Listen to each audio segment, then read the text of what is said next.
दिल्ली विधानसभा चुनाव के नतीजों के बाद पंजाब में अब की बार किस पार्टी की बनेगी सरकार, कौन बनेगा पंजाब राज्य का अगला मुख्यमंत्री। नमस्कार, जय हिंद, वंदे मातरम। दोस्तों, स्वागत है एक बार फिर से मेरे यूट्यूब चैनल पर। दोस्तों, आज हम आपके बीच लेकर पहुंचे हैं पंजाब राज्य में होने वाले विधानसभा चुनाव का सबसे ताज़ा और पहला ओपिनियन पोल सर्वे, जिसके नतीजे काफ़ी चौंका देने वाले हैं। आपको बता दें कि पंजाब राज्य में कुल विधानसभा की 117 सीटें हैं। पंजाब में किसी भी पार्टी को अपनी सरकार बनाने के लिए कम से कम 59 सीटें जीतने की आवश्यकता होती है। पंजाब राज्य की कुल 117 विधानसभा सीटों को जिलावार सभी सीटों को एक एक कर विस्तार से बताएंगे कि अब की बार किस पार्टी के खाते में कितनी विधानसभा सीटें जा रही हैं और अब की बार पंजाब राज्य में किस पार्टी की सरकार बनने जा रही है। चलिए दोस्तों, इसी के साथ अब बात कर लेते हैं पंजाब के सबसे पहले जिले की, जिसका नाम है लुधियाना। कुल विधानसभा की 14 सीटें आती हैं। 14 विधानसभा सीटों के ताज़ा रुझान देखें दोस्तों, भारतीय जनता पार्टी के खाते में 7 विधानसभा सीट, तो वहीं आम आदमी पार्टी के खाते में 4 विधानसभा सीट, तो वहीं कांग्रेस पार्टी के खाते में 2 विधानसभा सीट, शिरोमणि अकाली दल पार्टी के खाते में 1 विधानसभा सीट जाने का अनुमान है। चलिए दोस्तों, इसी के साथ अब बात कर लेते हैं पंजाब के अगले जिले की, जिसका नाम है मानसा। कुल विधानसभा की 3 सीटें आती हैं। 3 विधानसभा सीटों के ताज़ा रुझान देखें दोस्तों, शिरोमणि अकाली दल पार्टी के खाते में 0 सीट, तो वहीं कांग्रेस पार्टी के खाते में 0 सीट, भारतीय जनता पार्टी के खाते में 2 विधानसभा सीट, तो वहीं आम आदमी पार्टी की बात करें तो आम आदमी पार्टी के खाते में 1 विधानसभा सीट जाने का अनुमान है। चलिए दोस्तों, इसी के साथ अब बात कर लेते हैं पंजाब के मोगा जिले की। कुल विधानसभा सीटों की बात करें तो यहां पर 4 सीटें आती हैं। 4 विधानसभा सीटों के ताज़ा रुझान देखें दोस्तों, शिरोमणि अकाली दल पार्टी के खाते में 0 सीट, तो वहीं कांग्रेस पार्टी के खाते में 1 विधानसभा सीट, बीजेपी की बात करें तो बीजेपी के खाते में 2 विधानसभा सीट, तो वहीं आम आदमी पार्टी के खाते में 1 विधानसभा सीट जाने का अनुमान है। चलिए दोस्तों, इसी के साथ अब बात कर लेते हैं पंजाब के अगले जिले की, जिसका नाम है पटियाला। कुल विधानसभा सीटों की बात करें तो 8 सीटें आती हैं। 8 विधानसभा सीटों के ताज़ा रुझान देखें दोस्तों, शिरोमणि अकाली दल पार्टी के खाते में 0 सीट, तो वहीं कांग्रेस पार्टी के खाते में 1 विधानसभा सीट, भारतीय जनता पार्टी के खाते में 4 विधानसभा सीट, तो वहीं आम आदमी पार्टी के खाते में 3 विधानसभा सीट जाने का अनुमान है। दोस्तों, पंजाब राज्य की कुल 117 विधानसभा सीटों में से 29 विधानसभा सीटों के ताज़ा रुझान अगर ऊपर देखें तो भारतीय जनता पार्टी 15 विधानसभा सीटों पर, कांग्रेस पार्टी 4 विधानसभा सीटों पर, आम आदमी पार्टी 9 विधानसभा सीटों पर, शिरोमणि अकाली दल पार्टी 1 विधानसभा सीट पर बढ़त बनाती हुई नजर आ रही है। चलिए दोस्तों, इसी के साथ अब बात कर लेते हैं पंजाब के अगले जिले की, जिसका नाम है फिरोजपुर। कुल विधानसभा सीटों की बात करें तो 4 सीटें आती हैं। शिरोमणि अकाली दल पार्टी के खाते में 0 सीट, तो वहीं कांग्रेस पार्टी के खाते में 0 सीट, भारतीय जनता पार्टी के खाते में 1 विधानसभा सीट, तो वहीं आम आदमी पार्टी के खाते में 3 विधानसभा सीट जाने का अनुमान है। चलिए दोस्तों, इसी के साथ बात कर लेते हैं पंजाब के अगले जिले की, जिसका नाम है फाजिल्का। कुल विधानसभा सीटों की बात करें तो 4 सीटें आती हैं। 4 विधानसभा सीटों के रुझान देखें तो शिरोमणि अकाली दल पार्टी के खाते में 1 विधानसभा सीट, कांग्रेस पार्टी के खाते में 0 सीट, भारतीय जनता पार्टी के खाते में 2 विधानसभा सीट, आम आदमी पार्टी के खाते में 1 विधानसभा सीट जाने का अनुमान है। चलिए दोस्तों, इसी के साथ बात कर लेते हैं पंजाब के अगले जिले की, जिसका नाम है मलेरकोटला।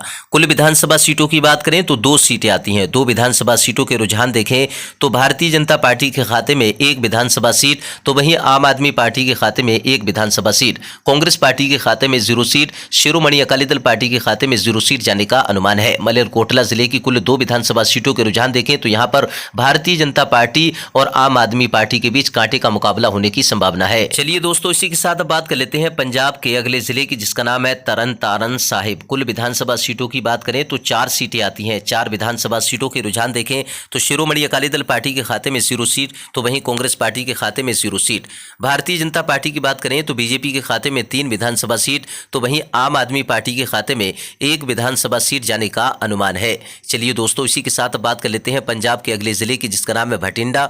कुल विधानसभा सीटों की बात करें तो 6 सीटें आती हैं। आम आदमी पार्टी के खाते में 1 विधानसभा सीट, भारतीय जनता पार्टी के खाते में 4 विधानसभा सीट, कांग्रेस पार्टी के खाते में 1 विधानसभा सीट, तो वहीं 7 यानी कि शिरोमणि अकाली दल पार्टी के खाते में 0 सीट जाने का अनुमान है। चलिए दोस्तों, इसी के साथ अब बात कर लेते हैं पंजाब के अगले जिले की, जिसका नाम है फरीदकोट। कुल विधानसभा सीटों की बात करें तो 3 सीटें आती हैं। 3 विधानसभा सीटों के ताज़ा रुझान देखें दोस्तों, शिरोमणि अकाली दल पार्टी के खाते में 0 सीट, तो वहीं कांग्रेस पार्टी के खाते में 0 सीट जाने का अनुमान है। आम आदमी पार्टी के खाते में भी 0 सीट जाने का अनुमान है। भारतीय जनता पार्टी की बात करें तो फरीदकोट जिले की कुल 3 विधानसभा सीटें जो हैं भारतीय जनता पार्टी के खाते में जाने का अनुमान है। चलिए दोस्तों, इसी के साथ अब बात कर लेते हैं पंजाब के अगले जिले की, जिसका नाम है कपूरथला। कुल विधानसभा सीटों की बात करें तो 4 सीटें आती हैं। कांग्रेस पार्टी के खाते में 0 सीट, तो वहीं शिरोमणि अकाली दल पार्टी के खाते में 0 सीट, भारतीय जनता पार्टी के खाते में 2 विधानसभा सीट, आम आदमी पार्टी के खाते में 2 विधानसभा सीट। कपूरथला जिले की 4 विधानसभा सीटों के रुझान देखें तो यहां पर भारतीय जनता पार्टी और आम आदमी पार्टी के बीच कांटे का मुकाबला होने की संभावना है। चलिए दोस्तों, इसी के साथ अब बात कर लेते हैं पंजाब के अगले जिले की, जिसका नाम है जालंधर। जालंधर के 9 विधानसभा सीटों के रुझान देखें दोस्तों, जो निकल कर आ रहे हैं किस पार्टी के खाते में कितनी विधानसभा सीटें हैं। तो यहां पर अगर देखें 9 विधानसभा सीटों के रुझान, तो आम आदमी पार्टी के खाते में 2 विधानसभा सीट, भारतीय जनता पार्टी के खाते में 6 विधानसभा सीट, कांग्रेस पार्टी के खाते में 0 सीट, शिरोमणि अकाली दल पार्टी के खाते में 1 विधानसभा सीट जाने का अनुमान है। जालंधर जिले की कुल 9 विधानसभा सीटों के रुझान देखें तो यहां पर भारतीय जनता पार्टी की काफी अच्छी बढ़त देखने को मिलने का अनुमान है। दोस्तों, पंजाब राज्य की कुल 117 विधानसभा सीटों में से 65 विधानसभा सीटों के जो रुझान निकल कर आए, अगर ऊपर देखें तो भारतीय जनता पार्टी के खाते में 37 विधानसभा सीट, कांग्रेस पार्टी 5 विधानसभा सीटों पर, आम आदमी पार्टी 20 विधानसभा सीटों पर और शिरोमणि अकाली दल पार्टी 3 विधानसभा सीटों पर बढ़त बनाती हुई नजर आ रही है। चलिए दोस्तों, इसी के साथ बात कर लेते हैं पंजाब के अगले जिले की, जिसका नाम है बरनाला। कुल विधानसभा सीटों की संख्या देखें तो यहां पर 3 सीटें आती हैं। त्रिकोणीय मुकाबला होने की संभावना है, जैसा कि आम आदमी पार्टी के खाते में 1 विधानसभा सीट, भारतीय जनता पार्टी के खाते में 1 विधानसभा सीट, कांग्रेस पार्टी के खाते में 1 विधानसभा सीट, शिरोमणि अकाली दल पार्टी के खाते में 0 सीट जाने का अनुमान है। बरनाला जिले में तीनों पार्टियों के बीच महामुकाबला होने की संभावना है। चलिए दोस्तों, इसी के साथ बात कर लेते हैं पंजाब के अगले जिले की, जिसका नाम है फतेहगढ़ साहिब। कुल विधानसभा सीटों की बात करें तो 3 सीटें आती हैं। भारतीय जनता पार्टी के खाते में 2 विधानसभा सीट, तो वहीं आम आदमी पार्टी के खाते में 1 विधानसभा सीट, कांग्रेस पार्टी की बात करें तो 0 सीट, शिरोमणि अकाली दल पार्टी की बात करें तो 0 सीट जाने का अनुमान है। फतेहगढ़ साहिब जिले की कुल 3 विधानसभा सीटों के रुझान देखें तो यहां पर भारतीय जनता पार्टी की और आम आदमी पार्टी के बीच महामुकाबला होने की संभावना है। चलिए दोस्तों, बात कर लेते हैं इसी के साथ पंजाब के श्री मुक्तेश्वर साहिब जिले की। कुल विधानसभा सीटों की बात करें तो 4 सीटें आती हैं। आम आदमी पार्टी के खाते में 1 विधानसभा सीट, भारतीय जनता पार्टी के खाते में 2 विधानसभा सीट, कांग्रेस पार्टी के खाते में 1 विधानसभा सीट, शिरोमणि अकाली दल पार्टी के खाते में 0 सीट जाने का अनुमान है। श्री मुक्तेश्वर साहिब जिले की कुल 4 विधानसभा सीटों के रुझान देखें तो यहां पर कांग्रेस पार्टी और आम आदमी पार्टी के बीच महामुकाबला होने की संभावना है। चलिए दोस्तों, इसी के साथ बात कर लेते हैं पंजाब के अगले जिले की, जिसका नाम है रूपनगर। कुल विधानसभा सीटों की संख्या देखें तो यहां पर 3 सीटें आती हैं। 3 विधानसभा सीटों के रुझान देखें तो शिरोमणि अकाली दल पार्टी 1 विधानसभा सीट पर, कांग्रेस पार्टी 0 सीट पर और आम आदमी पार्टी भी 0 सीट पर। भारतीय जनता पार्टी की बात करें तो बीजेपी के खाते में 2 विधानसभा सीट जाने का अनुमान है। चलिए दोस्तों, इसी के साथ बात कर लेते हैं पंजाब के अगले जिले की, जिसका नाम है गुरदासपुर। कुल विधानसभा सीटों की बात करें तो 7 सीटें आती हैं। 7 विधानसभा सीटों के रुझान देखें तो भारतीय जनता पार्टी के खाते में 4 विधानसभा सीट, तो वहीं आम आदमी पार्टी की बात करें तो 2 विधानसभा सीट, कांग्रेस पार्टी की बात करें तो 1 विधानसभा सीट, शिरोमणि अकाली दल पार्टी के खाते में 0 सीट जाने का अनुमान है। दोस्तों, पंजाब राज्य की कुल 117 विधानसभा सीटों में से 85 विधानसभा सीटों के रुझान देखें तो भारतीय जनता पार्टी 48 विधानसभा सीटों पर, कांग्रेस पार्टी 8 विधानसभा सीटों पर, आम आदमी पार्टी 25 विधानसभा सीटों पर, शिरोमणि अकाली दल पार्टी 4 विधानसभा सीटों पर बढ़त बनाती हुई नजर आ रही है। पंजाब राज्य में अब की बार किस पार्टी की बनेगी सरकार, दोस्तों अपनी राय हमें कमेंट बॉक्स में लिखकर जरूर बताएं। चलिए दोस्तों, इसी के साथ बात कर लेते हैं पंजाब के अगले जिले की, जिसका नाम है अमृतसर साहिब। कुल विधानसभा सीटों की संख्या देखें तो यहां पर 11 सीटें आती हैं विधानसभा की। अगर रुझान देखें तो यहां पर शिरोमणि अकाली दल पार्टी के खाते में 1 विधानसभा सीट, कांग्रेस पार्टी के खाते में भी 1 विधानसभा सीट, भारतीय जनता पार्टी के खाते में 5 विधानसभा सीट, आम आदमी पार्टी के खाते में 3 विधानसभा सीट जाने का अनुमान है। चलिए दोस्तों, बात कर लेते हैं इसी के साथ SBS नगर जिले की। कुल विधानसभा सीटों की बात करें 3 सीटें आती हैं।